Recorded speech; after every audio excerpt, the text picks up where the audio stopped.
porque Jehová hará mañana maravillas entre vosotros. Tengan la bondad de sentarse.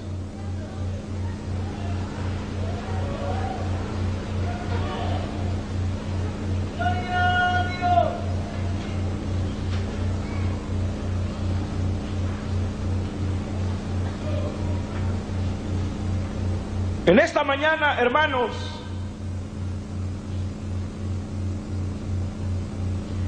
quisiera hablar sobre cuál es realmente la vida que agrada a Dios.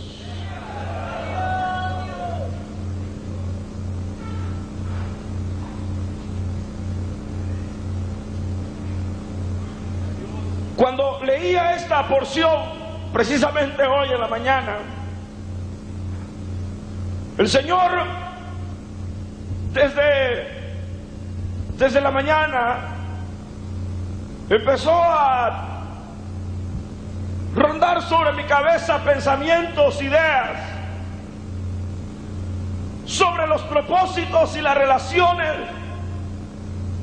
realmente que Él ha establecido sobre su pueblo y cuáles son los objetivos precisamente que Él persigue con su pueblo, con la iglesia, el tiempo que vivimos, las circunstancias que hemos de atravesar.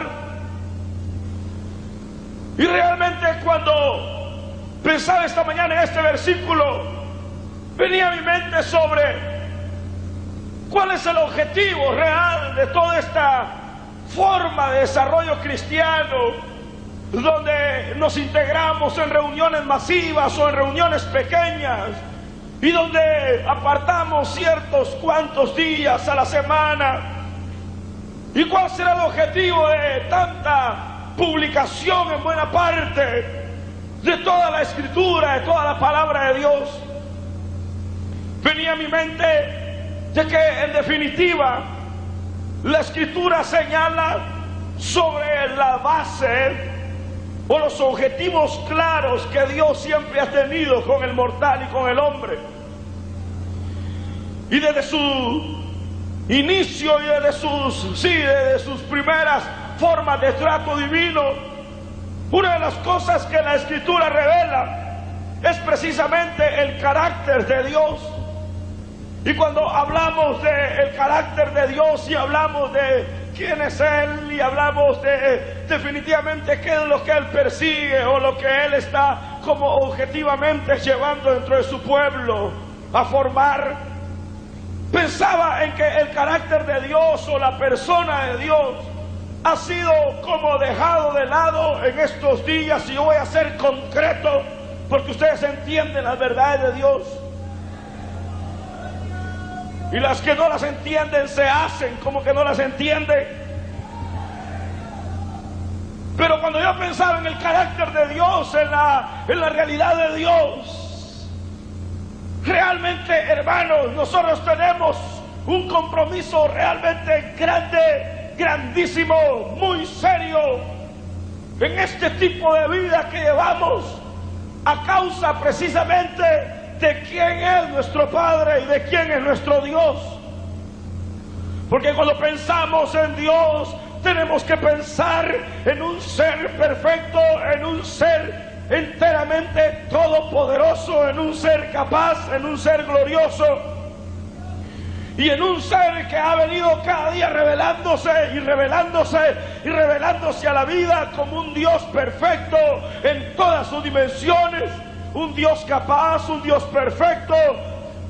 Y cada día que Dios se presentó frente al mortal, destelló una realidad, y esa realidad que Él destelló fue estas palabras que Él a muchos hombres del antiguo tiempo les mostró, y era de que Él tenía que confrontarse con ellos, llamándoles la atención sobre que Él era un Dios 3 veces santo. La santidad de Dios empezó a revelarse desde el trato inicial que Él pudo haber tenido con los primeros hombres, de que Él era un Dios santo, de que Él era un Dios 3 veces santo, de que en Él habita en luz inaccesible, y de que Él es perfecto, y de que Él no tiene sombra de variación, y de que Dios es eternamente puro, eternamente santo. En Él no hay ni una mancha, en Él no hay tacha alguna. Él es santo, santo, santo, y los mismos ángeles lo llaman santo, santo, santo. Cuando hablamos de santidad, Dios se reveló en el antiguo tiempo como un Dios santo. Todo el tiempo Él se reveló en su santidad, en su perfección a la vida de aquellos que Él habría de llamar. Ustedes saben que Dios, en la gran revelación de los hombres, por ejemplo en el caso de Isaías, cuando él llegaba al templo continuamente, de repente la Escritura dice que aparece el trono de Dios y aparece la misericordia y aparece el poder de Dios frente a aquel hombre, y la Escritura señala que el profeta, en vez de tomar cualquier actitud, de él sale un grito y dice: ¡ay de mí! ¡Ay de mí, que soy inmundo y mis labios están inmundos y habito en medio de pueblo de labios inmundos, y mis ojos están viendo al Rey de la Gloria!, decía él.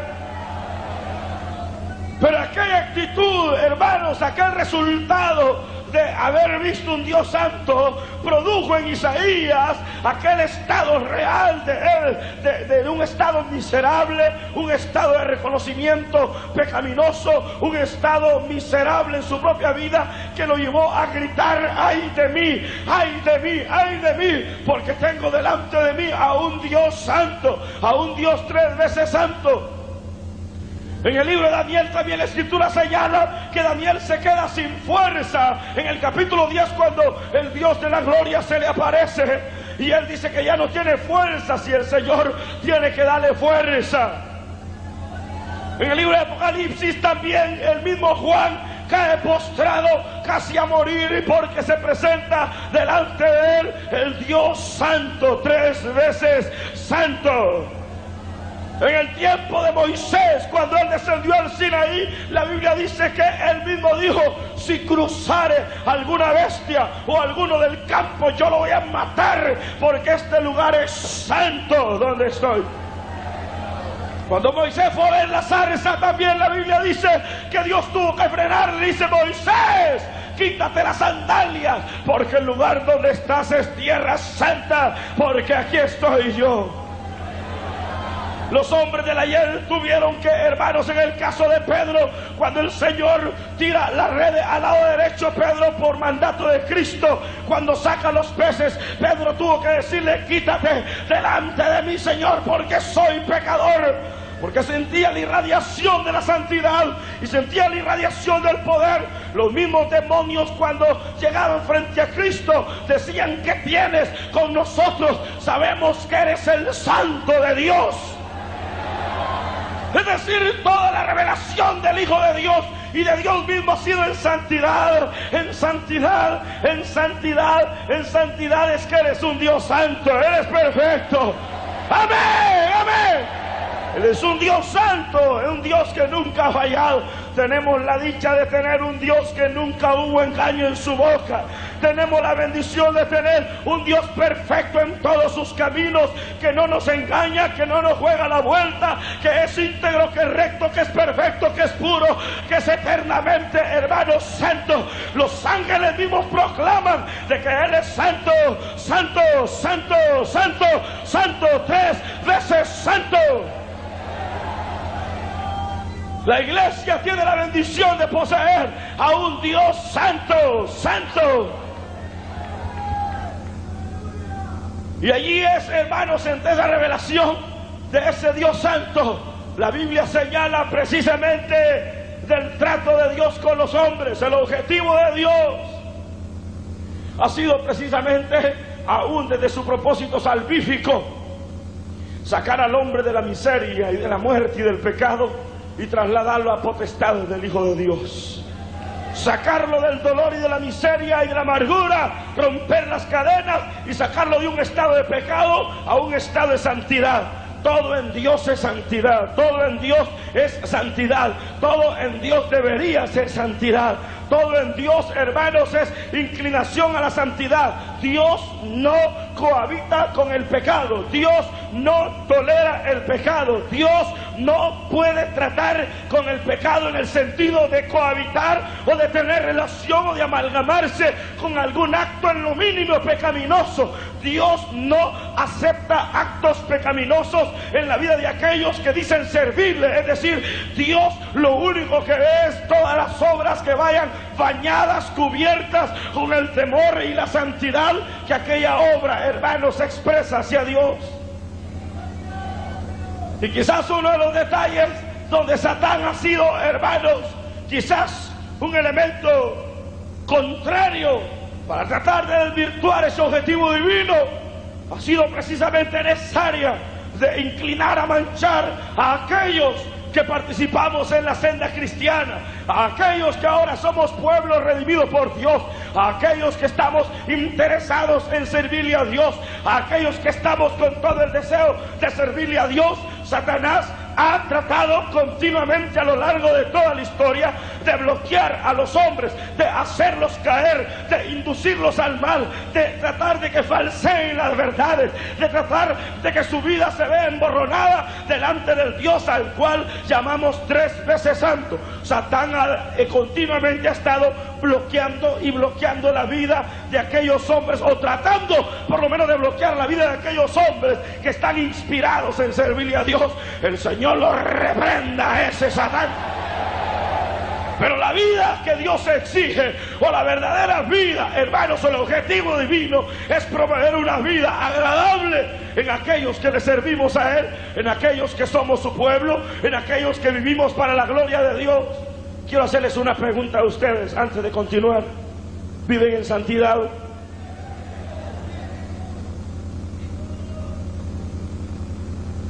¿Viven en santidad? Bienvenido a este mensaje.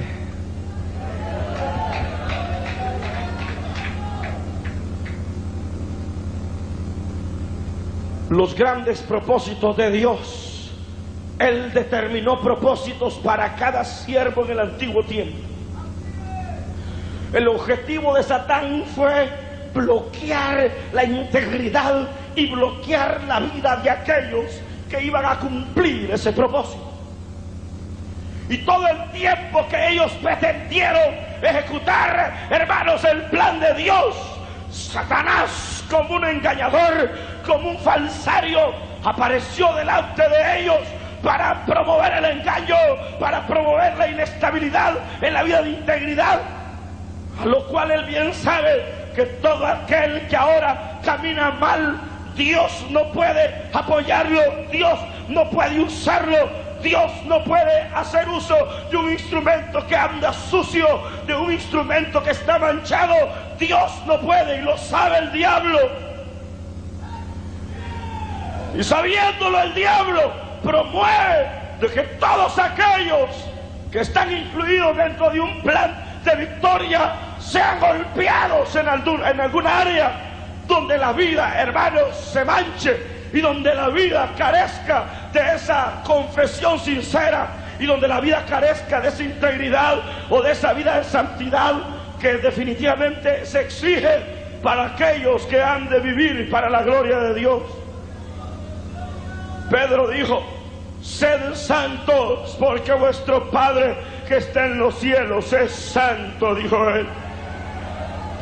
Sin embargo, hermanos, el Señor dice en el capítulo número 5 del libro de Filipenses, o libro de Efesios, que Él vino a traer una iglesia sin mancha, una iglesia sin arruga, una iglesia sin faltas, en el sentido de estar viviendo en un estado pecaminoso.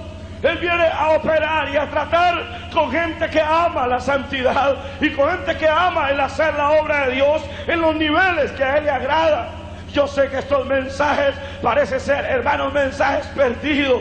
Hablar de santidad en una época donde, hermanos, hay un libertinaje horrible, donde ahora hasta las mismas iglesias ya no influencian al mundo, sino que el mundo ha influenciado a las iglesias. Hoy parece ser de que la palabra santidad solo está en los diccionarios, o que la palabra santidad era solamente para José, o solo para Josué, o solo para Caleb, o solo para Moisés, o solo para los hombres del ayer. Hoy no, hoy hay un espíritu tolerante donde miles y miles de personas están engañadas creyendo agradar a Dios, viviendo una doble vida, viviendo una doble cara, y son perfectos hipócritas religiosos que pretenden agradar a Dios cuando Dios mismo los aborrece.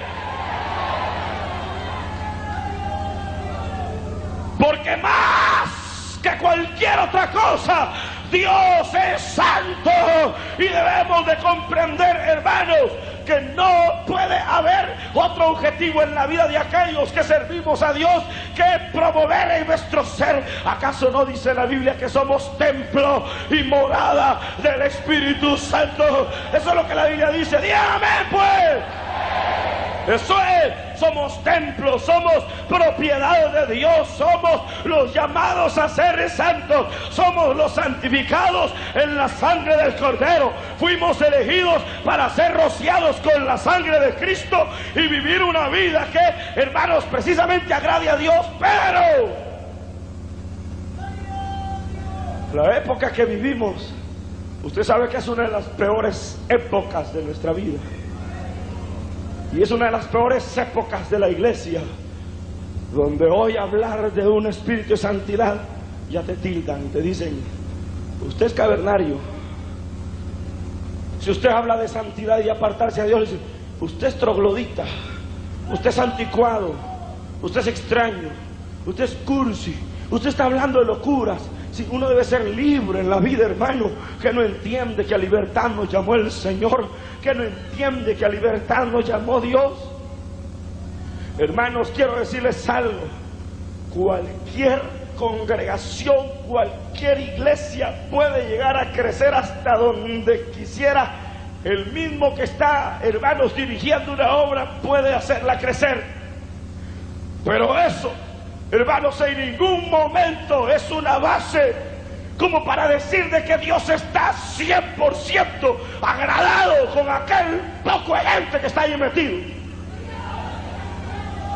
Porque uno de los errores que se ha cometido hoy es promover un crecimiento excesivo, una cantidad excesiva, y en materia de santidad se ha olvidado.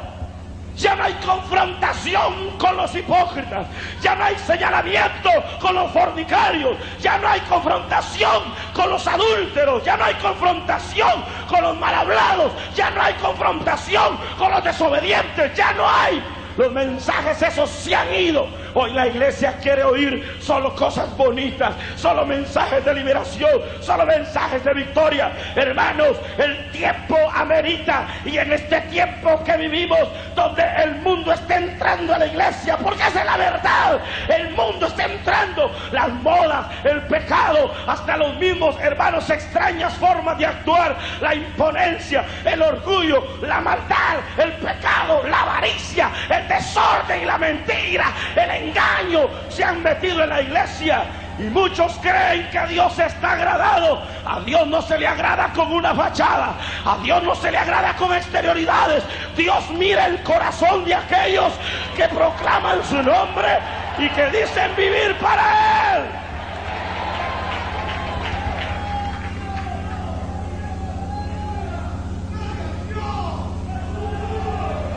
Les voy a contar algo que más o menos tengo entendimiento.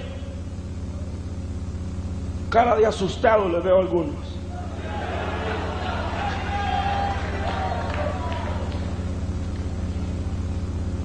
Y era tiempo.